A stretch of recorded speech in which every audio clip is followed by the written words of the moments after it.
Ya.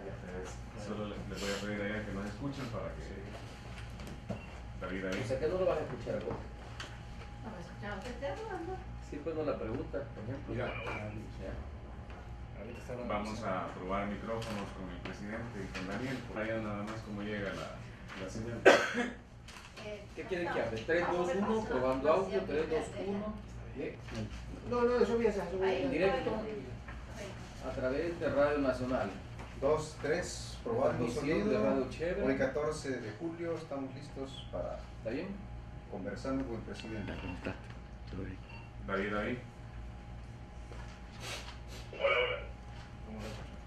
¿Me escuchó?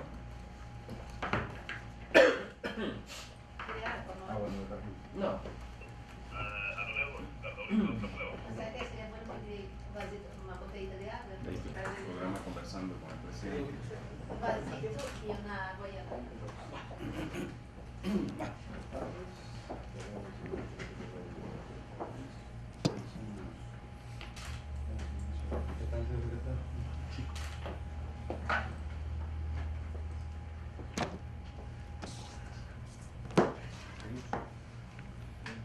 ¿Y estas para qué me las das? Ah, para mencionar la radio que están. Ah, va. A lo largo del programa puedes ir ahí. Sí. Bueno, el teléfono tú no me lo devolvió, ¿verdad? ¿Te voy a? Allá. Ahí llegaron a la casa.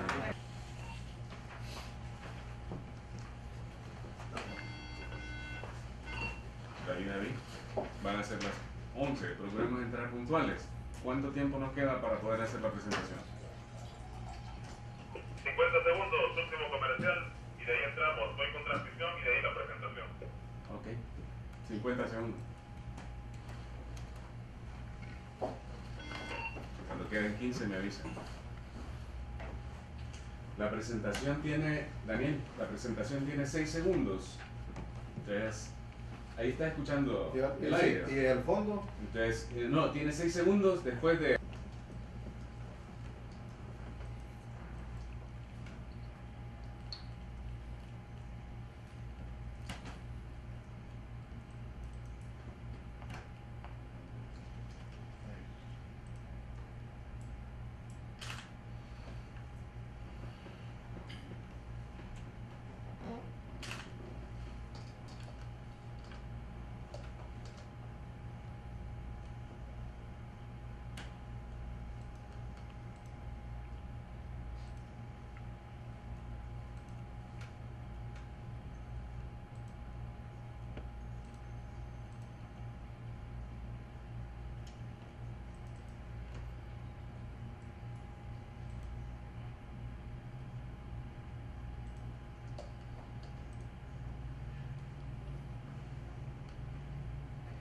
buenos días, hoy 14 de julio a través de Radio Nacional y una red de emisoras de todo el país damos inicio a Conversando con el Presidente, el programa de radio del presidente Mauricio Funes. Este programa tiene dos protagonistas exclusivos, que son el propio presidente y usted, los oyentes.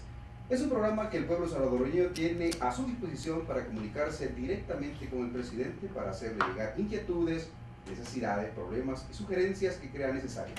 Buenos días, presidente. Buenos días, David. Buenos días, amigas.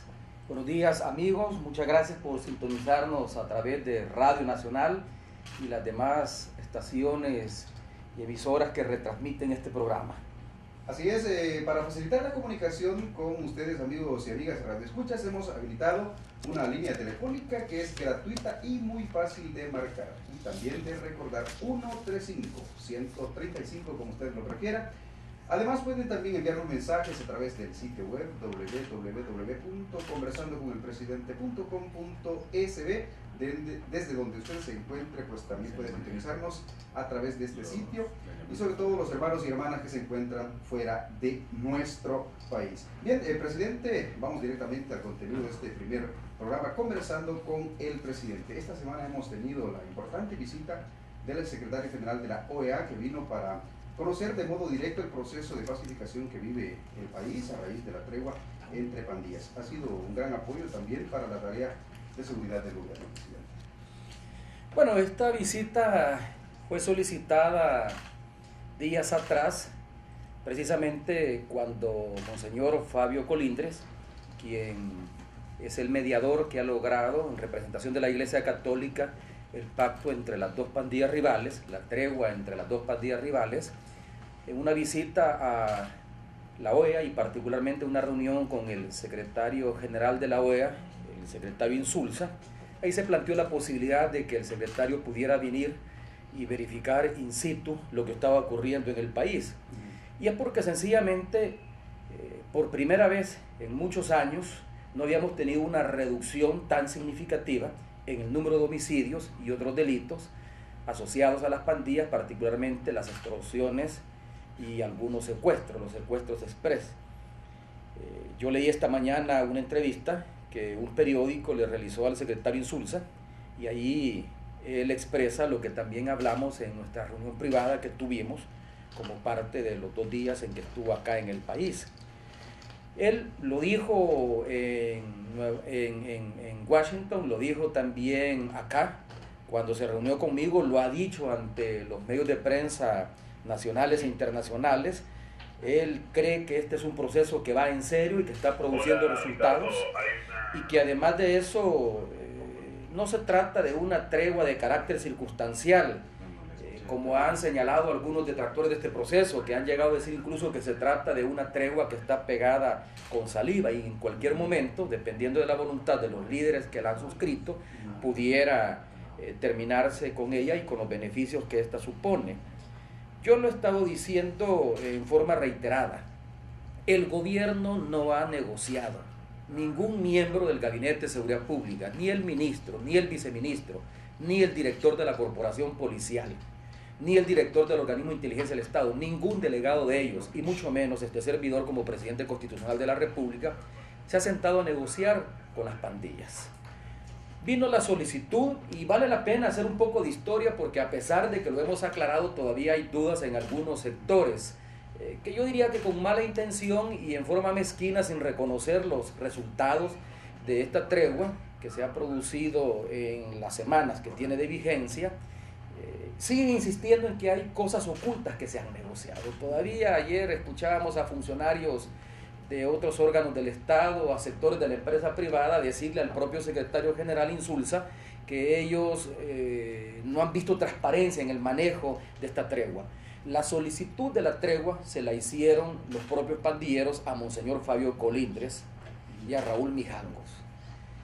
Y fue Monseñor Fabio Colindres, en su calidad de obispo castrense, quien trasladó al ministro de Justicia y Seguridad, David Munguía Payés, el hecho de que había la voluntad de pactar, por lo menos de iniciar un proceso en el cual se fuera, como se decía con mucha frecuencia durante el pasado conflicto, que se fuera humanizando este enfrentamiento que hay entre las pandillas. ¿Y cómo? ¿Y qué expresión visible tendría ese proceso de humanización?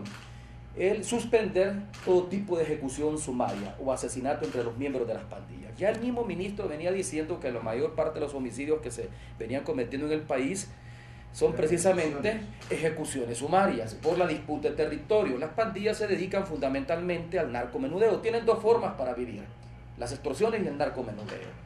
Pero controlan territorio, se reparten territorio, y esa territorialidad les llevaba a ejecutarse entre ellos. ¿Esta visita del secretario, presidente, es un respaldo a ese proceso de pacificación? Bueno, justamente, y lo dijo el propio secretario, él quería verificar in situ un proceso que ya había llegado a sus oídos, que estaba produciendo resultados, y a eso quiero llegar. Monseñor traslada esta iniciativa al ministro, el ministro la consulta conmigo y yo le digo, bueno, veamos qué resultados trae. Pero nosotros no nos sentamos a negociar. No lo hemos hecho, no lo estamos haciendo en este momento, ni lo vamos a hacer en el futuro. Pero ¿qué resulta de esto? Que Monseñor logra el entendimiento entre las pandillas y logra el acuerdo. Y el mismo secretario Insulza verifica ese entendimiento. Tuvo una reunión con varios líderes pandilleros que se encuentran en el centro penal de Mariona, y él me expresó de que tiene plena confianza por los resultados que está produciendo. Aquí no se trata de que si vamos a confiar o no vamos a confiar en las pandillas, vamos a los resultados. Los crímenes han bajado significativamente. En los periódicos apareció una publicación del Ministerio de Justicia y Seguridad donde se comprueba con datos, justamente porque había otras instituciones que están queriendo deslegitimar estos datos. Pero los asesinatos sí han bajado, pero que hay desapariciones. Pero es que las desapariciones siempre han existido. De enero a junio del 2011, del año pasado, el primer semestre del año pasado, hubo 442 desapariciones. 442 desapariciones. No había tregua entre pandillas en ese momento. De enero a junio de este año, es decir, el mismo periodo, pero este año, incluso los 3 primeros meses sin tregua, 335 desapariciones. Las desapariciones se han reducido en un porcentaje cercano al 25%. 107 desapariciones menos. Por lo tanto, no es cierto que hay más homicidios, solo que los homicidios aparecen como desapariciones. No es cierto. El Instituto de Medicina Legal no puede dar fe del número de desapariciones porque el Instituto de Medicina Legal solo recibe la denuncia. Es la policía la que constata la desaparición. Y poco a poco las personas han ido apareciendo, unas con vida, unas porque resulta que se habían ido a vivir donde un pariente, otras porque resulta que se habían ido a los Estados Unidos a trabajar, otras, lamentablemente, porque han sido asesinadas. Pero las desapariciones ya existían antes de esta tregua. Ahora veamos los datos no engañan. De enero a junio del año pasado se produjeron en el país 2.114 homicidios. En el mismo periodo de este año, de enero a junio del 2012, se produjeron 1.562 homicidios. La cifra todavía es preocupante, pero hay una reducción de 552 homicidios en el primer semestre de este año con respecto al primer semestre del año pasado. 26% menos homicidios. Ahora, si tomamos en cuenta desde el momento en que se aplica la tregua, entra en vigencia la tregua, de marzo a junio del 2011, 1.448 homicidios. De marzo a junio de este año, del momento en que comienza la tregua, 694 homicidios. Ahí la reducción es del 52%. Tenemos 754 homicidios menos. Bueno, y todavía, utilicemos otro parámetro de análisis. ¿Cuántas muertes habían antes de esta tregua? 14 muertes diarias. Algunos días se elevaban hasta 16, 17. 14 fines de semana de 24, 14 muertes diarias. ¿Cuántas muertes diarias tenemos hoy? 4 muertes diarias. Algunos días 5, otros 6, pero en promedio 4 muertes diarias. ¿Qué significa? Que tenemos 10 muertes menos cada día. Multiplicado eso por 30 días del mes, estamos hablando de 300 muertes menos cada mes. Presidente, también ayer... Ese es un dato... Perdón, solo quiero insistir en esto. Ese es un dato que solo una mente mezquina no puede reconocer. Es decir, la tregua ha dado resultados. Ahora, tampoco estamos apostándole a la tregua. Estamos creando las condiciones. En nuestra opinión, la tregua ha creado un escenario diferente que le permite al gobierno, plantear un acuerdo nacional por el empleo, la productividad y la seguridad, para darle oportunidades a estos jóvenes a que no ingresen al mundo criminal de las pandillas o que no se vayan a Estados Unidos a buscar las oportunidades que aquí no se le dan. Ese es el acuerdo nacional que estoy buscando crear y que me ha llevado a realizar una serie de consultas con diferentes sectores políticos, sociales, económicos del país, justamente para suscribir un acuerdo que nos involucre a todos. Justamente eso le iba a decir. Usted ha completado una ronda de conversaciones con estos sectores de los que usted ya se refiere para alcanzar ese acuerdo nacional también para el empleo y por supuesto para la seguridad. Bueno, todavía nos faltan algunas reuniones. Tenemos pendiente una reunión que hemos programado para el próximo miércoles 18 con representantes del movimiento social, organizaciones de la sociedad civil, y el viernes de esa misma semana, el viernes 20, con directivos de grandes empresas multinacionales que ya han expresado por separado y me han enviado mensajes a través de diferentes funcionarios de que quieren colaborar en este esfuerzo. Tienen interés en sumarse a este acuerdo. ¿Cómo pueden sumarse a este acuerdo? Generando oportunidades. Y aquí hay que aclarar una cosa, porque salió por ahí el director, el presidente de la Asociación Salvadoreña de Industriales, el señor Simán, diciendo, es que el presidente nos reunió para pedirnos que generemos empleo a los pandilleros. ¿Y por qué vamos a generar empleo? Dice, a pandilleros que son jóvenes que están en conflicto con la ley, a delincuentes, en lugar de generar empleo para los jóvenes decentes, jóvenes que han estudiado y que quieren trabajar. Yo en ningún momento les planteé empleo únicamente para pandilleros que desean abandonar la pandilla y reinsertarse productivamente a la sociedad. Yo les planteé que había que generar oportunidades para todos los jóvenes, porque es un sector en alto riesgo, especialmente jóvenes que viven en zonas asediadas por las pandillas, que viven en comunidades y en barrios pobres, donde no hay oportunidades. Generemos empleos para esos jóvenes. A la par, por supuesto, vamos a llevar a cabo una política focalizada de generación de empleo para jóvenes expandilleros que desean abandonar la pandilla y reinsertarse a la sociedad, porque hay que crearles oportunidades. Entonces, eso es lo que hemos planteado. Y los representantes de empresas multinacionales han planteado interés y quieren sumarse a este acuerdo. El miércoles 25, como parte de esta convocatoria nacional que hemos hecho y de esta consulta que venimos realizando semanas atrás, vamos a constituir lo que hemos dado en llamar el Gabinete Metropolitano de Prevención. Aquí lo integra los alcaldes del área metropolitana de San Salvador, es decir, del Gran San Salvador. Estará ahí el alcalde Norman Quijano como representante del COAMS, que es el Consejo de Alcaldes del área metropolitana de San Salvador. Óscar Ortiz también estará ahí. El ministro de Gobernación en su calidad de presidente del Instituto de Juventud, INJUVE, y quien sería el coordinador de este gran acuerdo, el viceministro de Justicia y Seguridad, Douglas Moreno, a quien le he asignado la tarea de empujar todos los programas de prevención de parte del gobierno y coordinarlos. Y además de eso, el secretario técnico de la presidencia, Alex Segovia. Ese mismo día en que se integrará ese gabinete metropolitano, si Dios nos lo permite y los esfuerzos que estamos realizando lo hacen posible, voy a recibir en mis manos el anteproyecto de ley de prevención de la violencia que he anunciado como uno de los ejes que estamos impulsando y que voy a consultarlo luego con los diferentes sectores involucrados antes de enviarlo a la Asamblea Legislativa. Presidente, ¿qué significa que la OEA sea un garante de ese proceso de pacificación que vive el país? Ayer también veíamos que estuvo el secretario general en esa histórica entrega de armas de parte de pandilleros. Bueno, ya lo dije, el propio secretario general expresó su voluntad de verificar in situ, en el terreno, qué es lo que se está haciendo y los resultados que se están produciendo. El secretario general, la comunidad internacional entera ha comprendido que estamos ante una oportunidad donde se puede cambiar el rumbo de la sociedad. El secretario general puede, porque la naturaleza de su función se lo permite, convertirse en una especie de garante. ¿Garante en qué sentido? En que monitoree el desarrollo y el cumplimiento de este pacto, porque además los líderes de pandilla han comenzado a dar muestras de buena voluntad de querer contribuir a la pacificación de la sociedad, a la reducción de la violencia social.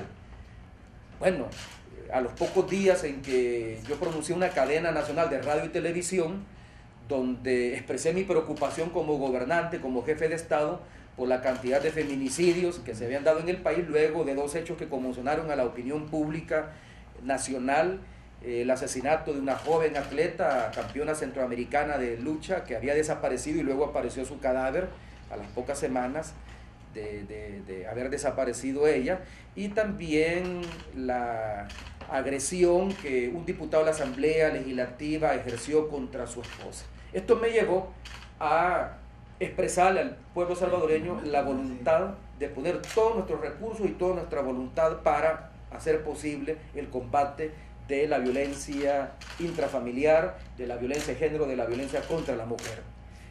¿Cuál fue la respuesta que tuvimos de parte de algunos líderes de pandillas? De que ellos se sumaban a ese llamado. Esta misma semana lo dijeron. Esta misma semana lo dijeron en presencia del secretario general, es decir, lo reiteraron. Bueno, y la última muestra también de deseo de contribuir a la pacificación de la sociedad salvadoreña, la entrega simbólica, porque no entregaron todas las armas, la entrega simbólica de armas que han utilizado en la comisión de ciertos delitos como el inicio de un proceso de desarme. Aquí a mí me llama la atención una cosa.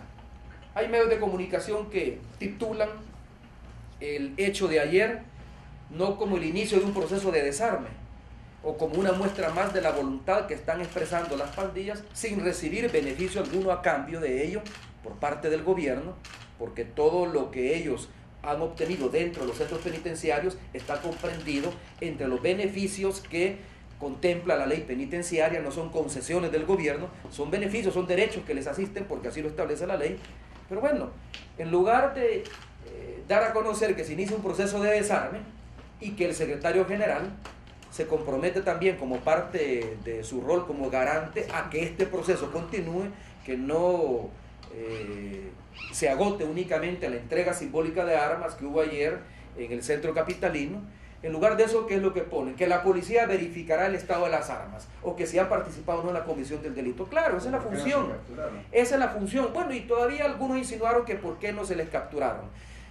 Nosotros tuvimos información a través de Monseñor Fabio Colindres de que los pandilleros, aprovechando la visita del secretario Insulza, querían dar una muestra de voluntad de que el proceso de pacificación y de renuncia a la violencia es un proceso que va en serio. Bueno, va en serio siempre y cuando la sociedad salvadoreña también, porque no solo es el Estado, sino que la sociedad salvadoreña se comprometa a abrir este proceso que permita el surgimiento de oportunidades de estudio, de aprendizaje y de empleo para los jóvenes que se encuentran en situación de alto riesgo. Pero bueno, ¿qué pasa? Cualquiera podrá haber dicho, y más de algún periodista lo insinuó, ¿y por qué la policía no los capturó? Hablamos con el Ministerio Público, hablamos con la Fiscalía porque no podíamos propiciar un acto que estuviera reñido con la ley. El fiscal general de la República nos facilitó una figura que permitía que esa entrega se hiciera sin que eso procediera o llevara inmediatamente a que la policía actuara y capturara a los pandilleros que voluntariamente estaban entregando estas armas. ¿Tiene base legal? Tiene una base legal. No podíamos actuar si no estaba esto amparado en la ley. Y en esto quiero insistir, porque todas las actuaciones que ha tenido el gobierno como facilitador de esta tregua han estado amparadas en la ley. El traslado que se hizo de los reos de los pandilleros que estaban en el penal de máxima seguridad a 4 centros penitenciarios, con el único propósito de facilitar de que las órdenes de suspensión de los asesinatos y de reducción de extorsiones llegaran hasta los pandilleros que están operando en el territorio. Fue amparado en la ley. En ningún momento se les está dando concesiones especiales, como publicó un centro de investigaciones de los Estados Unidos por una investigación que supuestamente realizó el periodista Douglas Farah, donde se decía de que se les ha entregado dinero y que incluso algunos pandilleros han dicho de que sus familiares han podido hasta comprar casas y el gobierno les ha dado facilidades para adquirir enseres electrodomésticos y casas. O privilegios. Nada de eso se ha dado.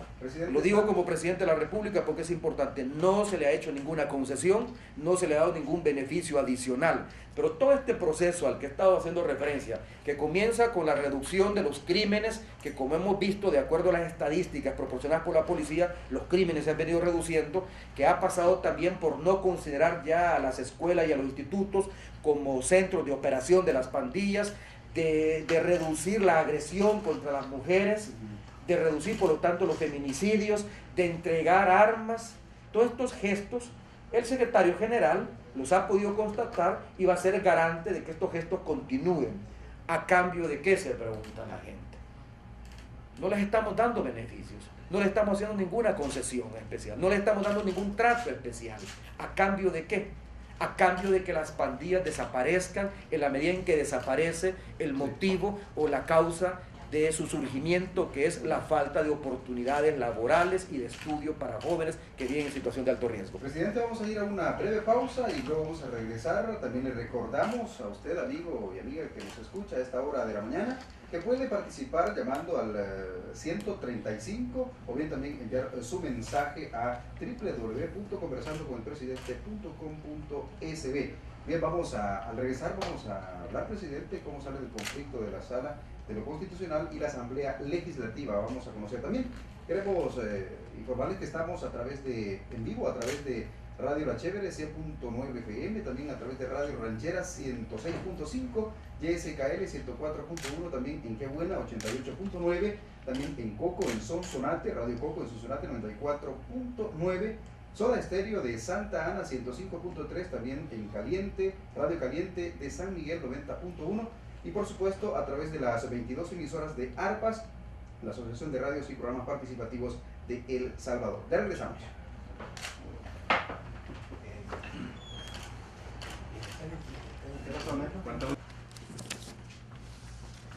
Bien, también queremos informarles que estamos a través de Radio Chaparrastique en San Miguel, La Campeonísima, y también Radio Segundo Montes en Morazán, Radio Iscanal en Usulután y también toda la red de ARPAS. También en diferido, si usted recién nos sintoniza y quiere escuchar todo el programa, puede sintonizarnos en diferido desde las 12 del mediodía en Radio Fiesta 104.9 y también de 1 a 2 de la tarde en Radio 102.9. Muy bien, presidente, sin duda que este tema del conflicto que ha habido entre la Sala de lo Constitucional y también la Asamblea Legislativa ha tenido encontrados una serie de instituciones y una serie de organizaciones como Aliados por la Democracia, la Asamblea Legislativa, recurre a la Corte Centroamericana de Justicia. ¿Qué salidas hay, presidente, a este tema? Nunca ha habido una salida jurídica. Hay quienes dicen el problema ya no es jurídico, ahora el problema es político. El problema siempre ha sido político. Y la vía jurídica se ha utilizado justamente para darle viabilidad a un problema político. ¿Dónde se origina este problema? En la pérdida del poder y del control de los órganos del Estado por parte de la derecha parlamentaria, por parte de Arena. En marzo del 2009, Arena pierde el control absoluto que tenía sobre las instituciones del Estado, porque pierde el control del Ejecutivo.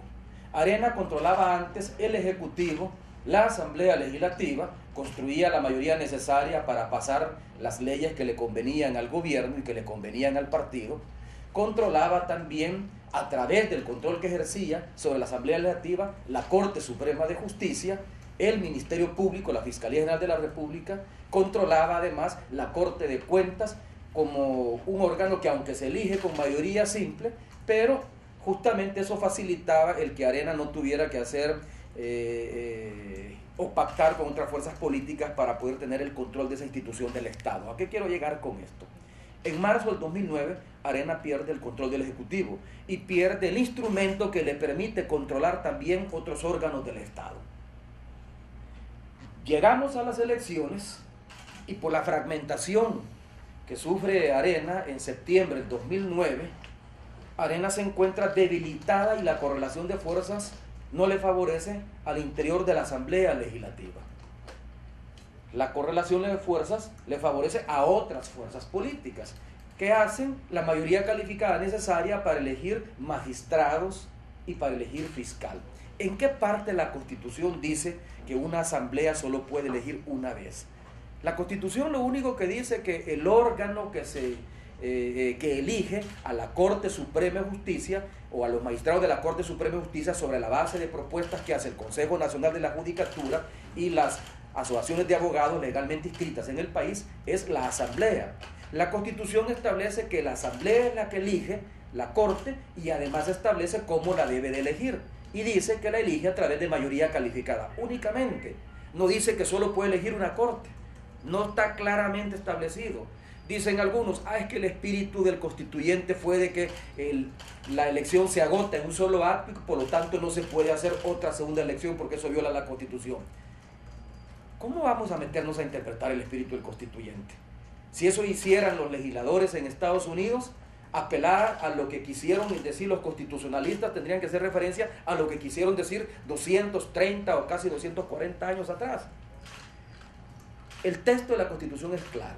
Establece que es la Asamblea la que elige corte y la que elige fiscal y cómo la elige a través de mayoría calificada. La correlación de fuerzas no le favorecía a Arena, la correlación de fuerzas le favorecía a otros partidos políticos que se ponen de acuerdo, logran los 56 votos necesarios para elegir 4 magistrados de la Corte Suprema de Justicia y al fiscal general de la República. Y eso ya lo había hecho antes Arena. En 2006. Lo había hecho en el 2006 y ya lo había hecho también con el fiscal general de la República. Creo, si la memoria no me falla, porque en ese momento yo me ejercía como periodista, creo que fue cuando se eligió a Belisario Artiga como fiscal general de la República. Lo hizo 5 meses antes de que terminara el periodo del fiscal anterior. ¿No se vio en esa fecha, presidente, no se vio este movimiento que hay de Aliados por la Democracia? Bueno, eso me llama la atención. Qué bueno que hace referencia a ese punto. Según la sentencia de la Sala de lo Constitucional que preside Belarmino Jaime, la elección del 2006 es inconstitucional, como la elección también del 2012, porque una misma legislatura eligió 2 veces, en el 2006, y luego otra legislatura eligió 2 veces, en el 2009 y en el 2012. La legislatura que eligió en el 2006 había elegido antes. Entonces declaró inconstitucionales ambas elecciones, la de 6 magistrados del 2006 y la de 4 magistrados elegidos en abril del 2012, porque según la Sala de lo Constitucional se viola la Constitución porque una legislatura no puede elegir más de una vez. ¿Dónde estaba Fusades? ¿Dónde estaba la ANEP? ¿Dónde estaba Funde? ¿Dónde estaba la Iniciativa Social para la Democracia? ¿Dónde estaban todos estos que se rasgan las vestiduras y que se visten de blanco en defensa de la constitucionalidad en la elección del 2006, cuando Arena controlaba las elecciones porque controlaba las decisiones en la Asamblea Legislativa? ¿Dónde estaban? ¿Por qué hasta ahora aparecen? ¿Por qué hasta ahora el argumento de que una misma asamblea no puede elegir 2 veces no existió cuando se eligió en el 2006? Los magistrados elegidos en el 2006 fueron elegidos por la misma legislatura que había elegido antes. No recuerdo cuánto tiempo antes, pero que había elegido antes. Y algo más interesante, estábamos en el evento que realiza año con año la ANEP, ENADE, en el ENADE de este año, cuando yo recuerdo que el presidente de la ANEP literalmente le dijo al presidente de la Asamblea, que estaba a la par mía, porque estábamos invitados los 3 presidentes de los 3 órganos del Estado, y le dijo y le pidió que la Asamblea no fuera a tomar decisiones que le correspondían a la próxima legislatura. Le cantó lo que iba a ocurrir en el país si la Asamblea, si esta legislatura, la del 2012, elegía magistrados y elegía fiscal. ¿Por qué? ¿Por qué? Hay que decirlo claramente. Hay que decirlo claramente. Presidente. Tanto a la ANEP como a Fusades y a los Aliados por la Democracia quieren que Arena participe en la elección de magistrados, porque no pudo participar en la elección de magistrados cuando esta elección se dio en marzo del 2012. Entonces, voy a tu pregunta. Ahí se originó el problema. Tiene un origen político. Tiene un origen político. La salida es política. La salida tiene que ser política, utilizando las vías jurídicas que están al alcance. ¿Qué hizo la Asamblea? La Asamblea, interpretando que la Corte Suprema de Justicia emitió un fallo con serios vicios, con serias irregularidades, y además de eso, emitió un fallo que paralizaba al órgano judicial, porque prácticamente declaraba que 6 magistrados están inhabilitados para seguir siendo magistrados porque su elección había sido inconstitucional.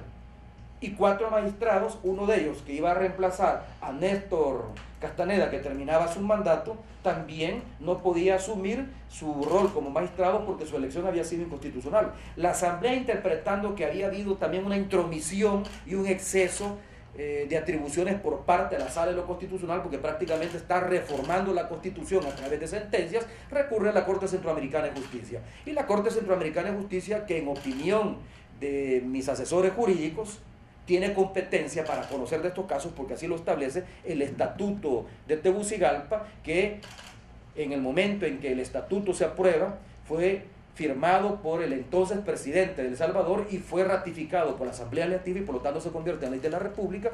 Sí tiene competencia, porque claramente el estatuto no dice el estatuto, y hay que leerlo bien, que solo puede conocer de asuntos comunitarios. Dice que también conocerá de asuntos relacionados con la integración. Este también tiene que ser entendido gramaticalmente como además.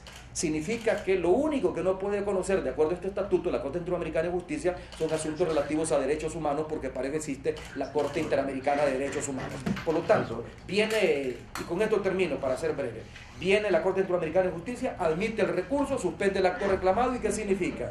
Que suspende la sentencia que declaraba inconstitucional la elección de estos magistrados, y por lo tanto los magistrados están electos constitucionalmente mientras no haya un fallo diferente por parte de la Corte Centroamericana de Justicia. ¿Qué es lo que han estado haciendo los diputados? Bueno, buscando un entendimiento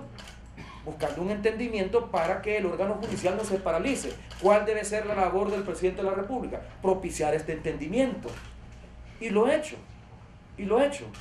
Y además de eso, darle todos los instrumentos necesarios al órgano judicial para que éste funcione. Nosotros no hemos dejado de depositarle el dinero al órgano judicial para que pague planillas o para que pague proveedores y para que pague compromisos, que ahí es donde podríamos paralizar al órgano judicial.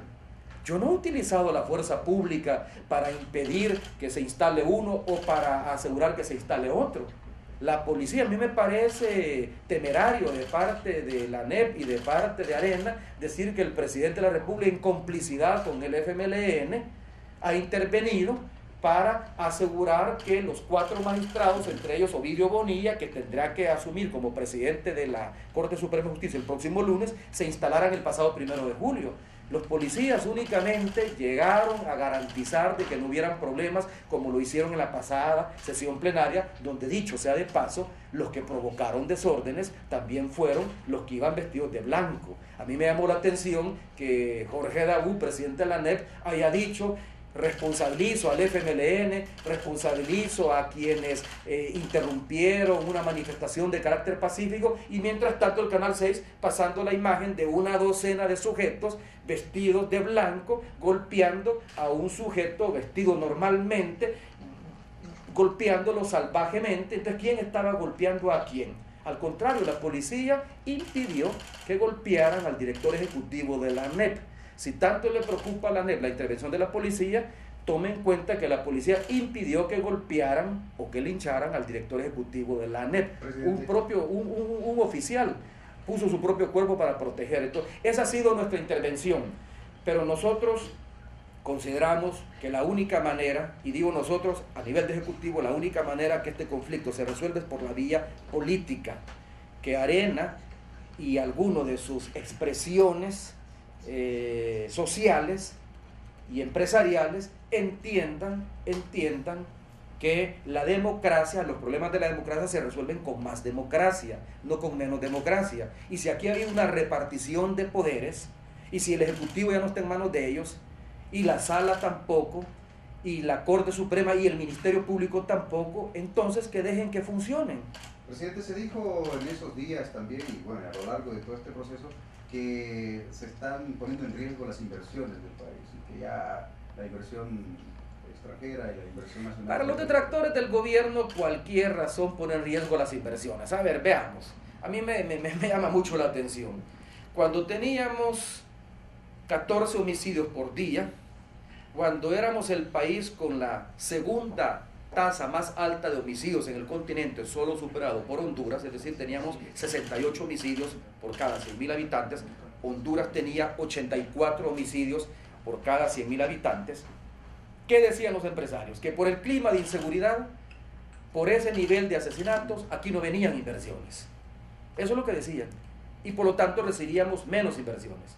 Ahora hemos bajado la tasa de homicidios de 68 homicidios por cada 100.000 habitantes a 28 homicidios por cada 100.000 habitantes. Ahora hemos bajado el número de homicidios de 14 a 4 homicidios diarios y se están comenzando a reducir las extorsiones. Ahora hay señales claras de que hemos iniciado un proceso sólido de reducción de la violencia social. Y ahora entonces buscan otro pretexto. Hoy resulta que la inversión no va a venir por una confrontación de poderes. ¿Qué parálisis institucional estamos enfrentando? Los que han amenazado con paralizar, según información que tengo yo, son los miembros de la ANEP. ¿Y por qué? El gobierno sigue trabajando. El gobierno sigue garantizando para que baje el costo de la vida. El gobierno sigue trabajando, aumentando su nivel de inversión pública para generar empleo. El gobierno sigue empujando su política social. La Asamblea sigue legislando. La Corte lo que tiene que hacer es trabajar.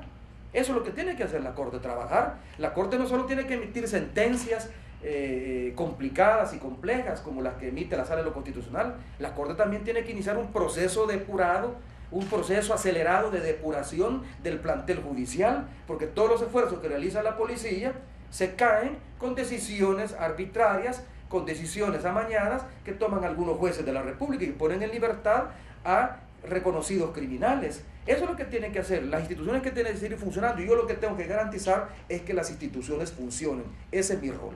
Bien, presidente, es momento de escuchar ya las preguntas que han llegado innumerable cantidad de de preguntas al número 135.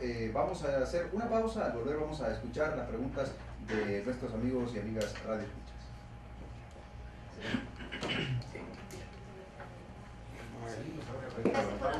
Daniel, Daniel, da la hora, decir son las tal hora, si estamos en vivo con el bien, estamos completamente en vivo, son las 11 de la mañana con 42 minutos en todo El Salvador. Gracias a quienes nos sintonizan a esta hora de la mañana en el oriente del país. Estamos conectados precisamente en todo el país, estamos con la red de 22 emisoras de ARPAS, también tenemos a Radio La Chévere 100.9 FM, La Ranchera 106.5, YSKL, también Qué Buena, Radio Coco en Sonsonate, Radio Soda Estéreo de Santa Ana, Radio La Caliente en San Miguel, y también por supuesto vamos en diferido justamente en unos 16, 17 minutos, vamos en diferido a través de Radio Fiesta 104.9 de 12 a 1 de la tarde, y de 1 a 2 de la tarde también vamos en diferido con Radio 102.9. Gracias a ustedes, amigos y amigas, y también por los mensajes que han estado llegando a nuestra página web,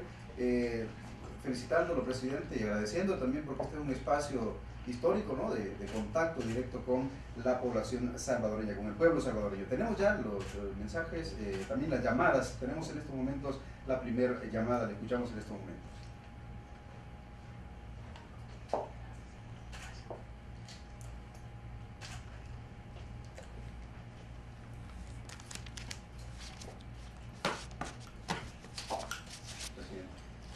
Bueno, muchas gracias, amiga, por esta llamada.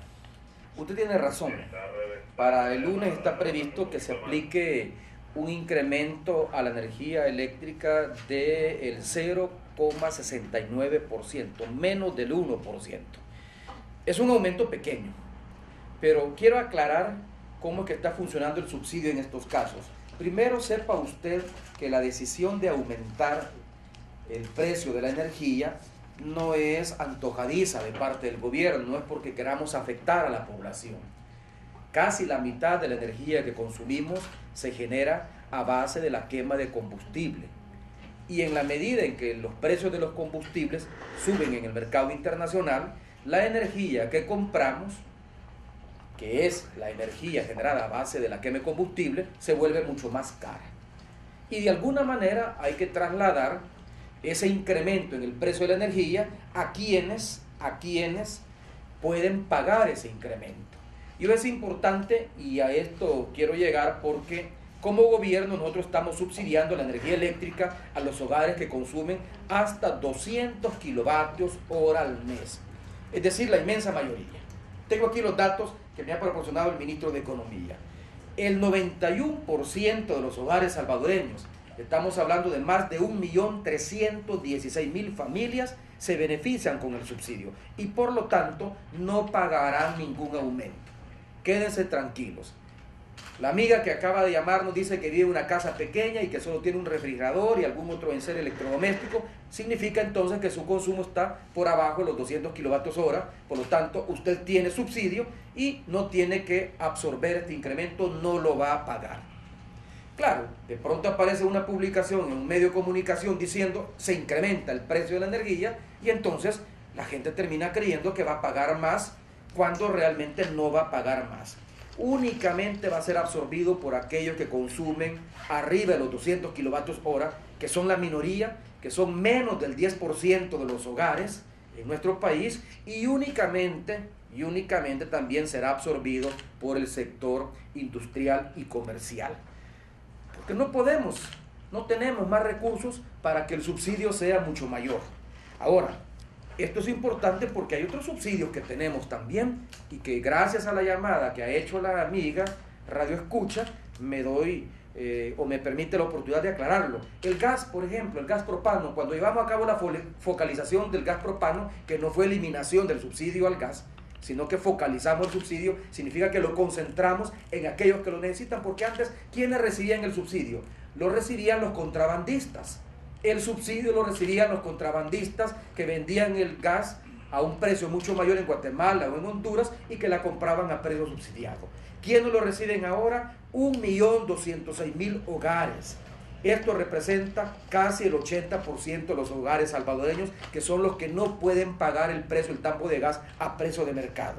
Hay 150.000 tarjetas extendidas para familias que no tienen energía eléctrica, que no tienen manera, por lo tanto, de que les llegue el subsidio a través del recibo, pero que sí necesitan el subsidio. Y aquí incluimos también a panaderías, a pupuserías, a pequeños comercios de comida. Ahora, hay otra cosa que no se ha dicho, y es importante mencionarlo. Afortunadamente, los precios del gas licuado han caído en el mercado internacional, y esto se ha traducido en un beneficio para los consumidores de gas. Porque antes se pagaban $5.10 por el tambo. Con la focalización del subsidio, nosotros otorgamos un subsidio de $9.10 para que siguieran pagando lo mismo. El gobierno mantiene el subsidio a pesar de que los precios han bajado. ¿Qué significa entonces? Que si los precios han bajado un poco más de $3, significa que ahora solo se están pagando $2 de los 5.10 que se pagaban antes, porque el subsidio se mantiene. ¿A dónde van esos $3? Van al bolsillo de los consumidores. Tuvimos la opción de quedarnos con ese dinero, aprovechando la baja en los precios del gas licuado a nivel internacional, y eso le hubiera implicado un ahorro al gobierno. Para aquellos que nos piden austeridad, le hubiera implicado un ahorro de $2 millones al mes. Pero preferimos que ese dinero quedara en el bolsillo de los consumidores, porque no se vale, para aquellos que nos piden austeridad y que nos piden que recortemos los subsidios, no se vale que la gente siga pagando los platos rotos y siga pagando el costo mayor de la crisis. Y lo mismo en el caso del agua potable. Estamos subsidiando a 621 familias, que es más del 90% de quienes tienen el servicio de agua. Estos pagan según su consumo cuotas que van entre $2.29 a $6 mensuales. Esa es la realidad de los subsidios en el país, no otra. Presidente, vamos a pedirle disculpas a los amigos y amigas que están llamando y están queriendo preguntarle, pero vamos a darle paso a la siguiente pregunta. Quisiéramos darle paso a todas, pero deberán entender nuestros amigos y amigas. Vamos a tener que ampliar el programa, ya no de 1 hora, sino que de 2 horas. De 2 horas. O de 3 horas. Bien, vamos a la siguiente pregunta. Buenos días.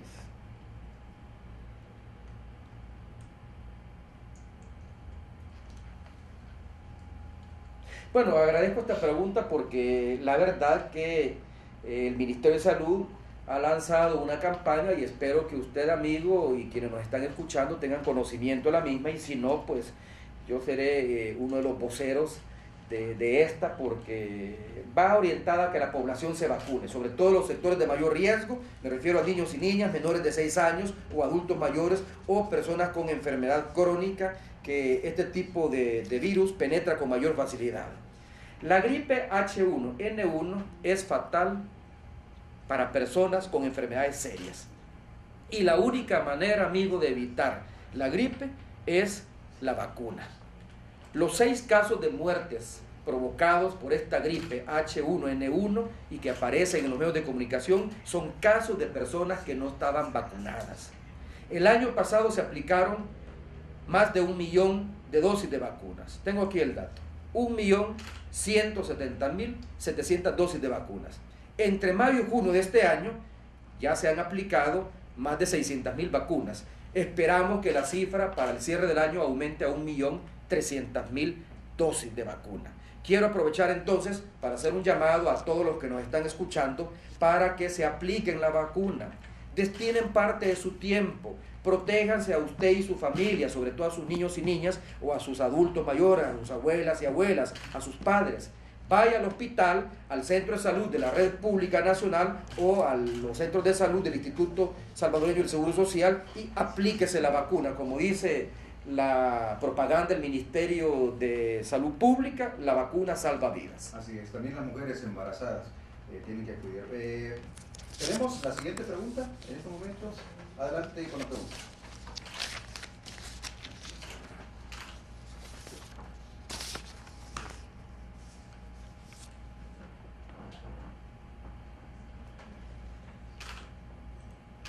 Bien, hemos tenido una retroalimentación, presidente, en la llamada que teníamos con la amiga. Quizás está hablando de teléfono público. Sí, a lo mejor está hablando de un teléfono público, pero bueno, sin duda que También la gente está muy interesada en todos los temas, presidente. Este tema de salud es muy importante. Pero es curioso porque nos estaba dando la edad. Exacto. También preguntando de un tema tan interesante como la gripe H1N1. Bueno, yo lo acabo de decir y tú le agregaste un grupo poblacional vulnerable, las mujeres embarazadas. Lo acabo de decir. Niños menores de 6 años, adultos mayores como la señora que nos estaba hablando, que tiene 70 años, enfermedades, pacientes con enfermedades crónicas y las mujeres embarazadas son las que con mucha mayor razón deben de vacunarse. No digo los únicos, pues son los que deben de vacunarse. Tenemos ya lista la llamada. Adelante.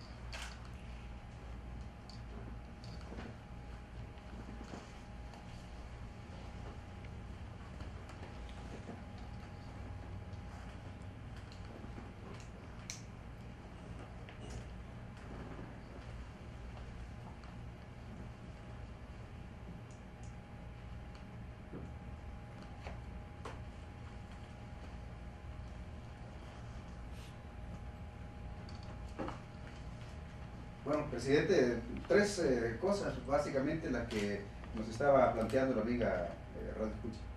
Hay que tener cuidado porque estoy viendo que las llamadas se están mezclando y hay que darle oportunidades a todos. Bueno, primero quiero agradecerle las llamadas, el interés, la preocupación por establecer contacto conmigo.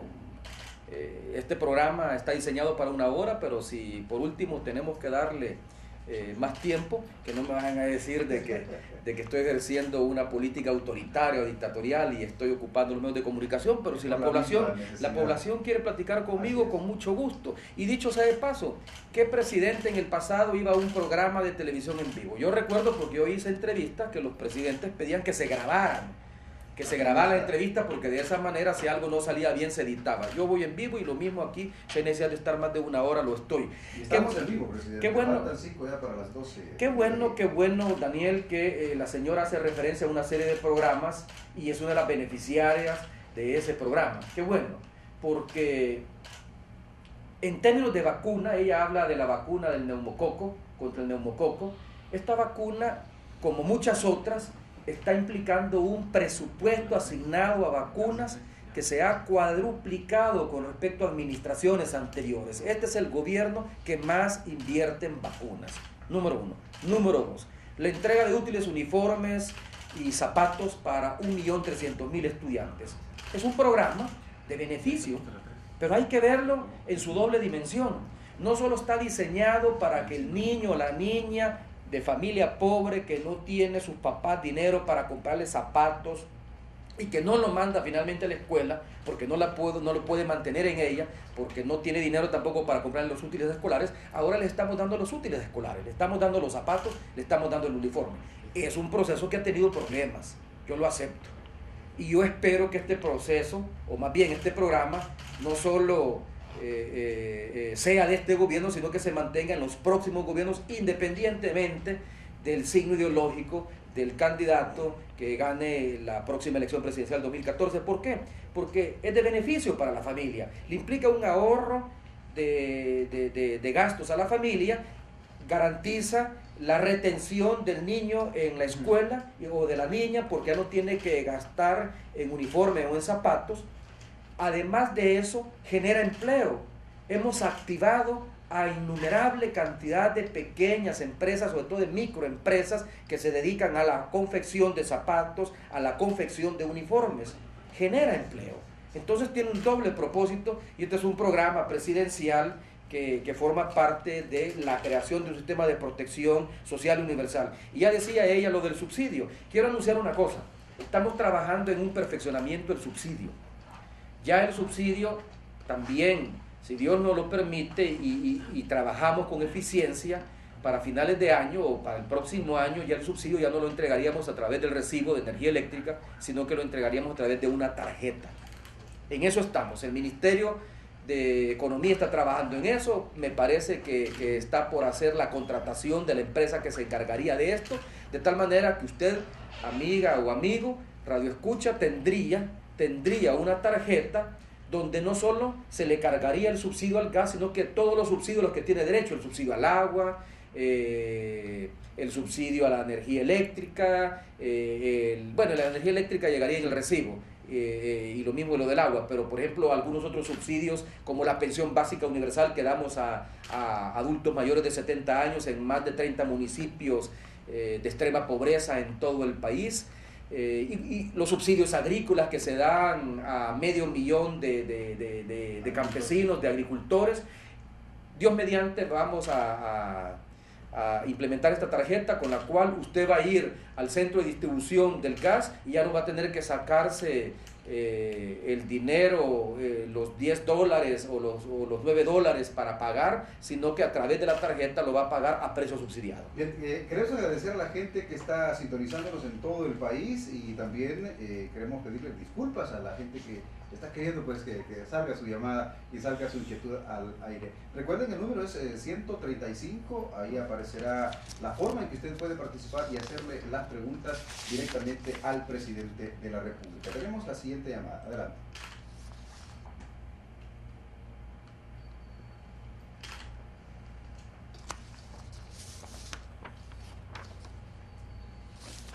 Bueno, me imagino, doña María Teresa, esta fue la llamada que se nos cayó antes. Me imagino, señora, que usted está aspirando a la pensión básica para adultos mayores. Si usted no ha trabajado en el sector formal de la economía, ha sido trabajador por cuenta propia o trabaja en el sector informal, obviamente que no tiene derecho a una pensión, salvo a este programa de pensión básica para adultos mayores de 70 años que lo iniciamos en el 2010 en los 32 municipios más pobres del país. Hemos sumado ya en el 2011 21 municipios más y en la actualidad un poco más de 16.000 adultos mayores de 53 municipios están recibiendo $50 mensuales, además de lo que nosotros llamamos una atención médica especializada dirigido a los adultos mayores, a las abuelas y a los abuelos. Vamos a continuar ampliando este programa en la medida en que los recursos nos lo permitan. Quisiéramos que todos los adultos, como doña María Teresa, que ha trabajado años y por años en el sector informal y que no ha cotizado ni en el seguro ni en una AFP, no tiene derecho a una pensión, quisiéramos que entrara a este programa, pero los recursos no nos lo permiten. Quiero aprovechar para anunciarles que antes que finalice el año, vamos a ampliar la pensión a otros 21 municipios más y por primera vez vamos a incluir a 5 municipios de las zonas urbanas. Me refiero a San Martín en San Salvador, a Colón en La Libertad y las cabeceras de Santa Ana, San Miguel y Aguachapán. En total, algo más de 11.600 adultos mayores se van a ir incorporando al programa hasta cerrar el año con más de 28.000 beneficiarios. Como la señora lo que pregunta es cómo puede hacer para tener derecho a la pensión, lo que tiene que hacer es ir a la alcaldía de la jurisdicción donde vive. Ahí funciona un comité que ve estos casos y elabora lo que nosotros llamamos el censo de beneficiados, y si está dentro de los municipios donde estamos llegando con el programa, tiene derecho a que le den su pensión. Si vive en un municipio donde no estamos llegando con el programa, pues vamos a hacer esfuerzos, de todas maneras vamos a tomar nota y que los alcaldes se encarguen de enviarnos la cantidad de personas que hayan sido censadas por ellos, porque si no estamos llegando a un municipio por falta de recursos, pero nos encontramos con una buena cantidad de adultos mayores que necesitan esta pensión, vamos a hacer esfuerzos para poder abarcar este municipio. Presidente, llegamos ya al final, amigos y amigas oyentes. Esta ha sido la primera emisión de Conversando con el Presidente. Queremos agradecer a los numerosos mensajes que nos han llegado a nuestros amigos y amigas de escuchas. Bueno, ya decíamos, presidente, saturaron la línea y también hemos dado respuesta a algunos. Quisiéramos, como usted decía, ampliar ya a dos horas este programa, pero bueno, en los próximos programas vamos a ir dando respuesta también, presidente, a las llamadas y también a los mensajes que han llegado. Y nuevamente gracias a todos y a todas, nos encontramos el próximo sábado siempre a las 11 de la mañana en vivo a través de la señal piloto de Radio Nacional. Gracias, presidente, y esperamos el próximo sábado tocar este y otros temas, por supuesto, que son de interés para la población salvadoreña. Gracias a ti, Daniel, al equipo de Radio Nacional y de las estaciones emisoras que están retransmitiendo este programa. Entiendo que el programa, para aquellos que no lo hayan podido escuchar a esta hora del día, se va a retransmitir en otras horas, de 12 a 1 en Radio Fiesta, que es el 104.9 FM, y de 1 a 2 de la tarde en la radio 102.9. A todas estas radios, a la red ARPAS y a las radios comerciales que están retransmitiendo este programa o que lo van a retransmitir en diferido, quiero agradecerles la colaboración que nos están brindando, porque están permitiendo un contacto directo del presidente de la República con ciudadanos y ciudadanas a los que se debe, a los que le tiene que rendir cuentas. Bien. El próximo sábado nos escuchamos siempre a las 11 de la mañana a través de la señal del piloto de Radio Nacional. Queremos agradecer rápidamente a Radio La Chévere 100.9, Radio Ranchera 106.5, YSKL 104.1, Que Buena 88.9, Radio Coco en Sonsonate 94.9, Soda Estéreo en Santa Ana 105.3, Radio Caliente de San Miguel 90.1, también ya tenemos Radio Chaparrastique, La Campeonísima, Radio Segundo Montes en Morazán, Radio Iscanal en Usulután, también a las 22 emisoras de ARPAS, la Asociación de Radios y Programas Participativos de El Salvador, y por supuesto, como ya lo decía el presidente, en diferido, a partir de este momento en Radio Fiesta 104.9 de 12 a 1 y de 1 a 2 de la tarde en Radio 102.9. Nos escuchamos el próximo sábado.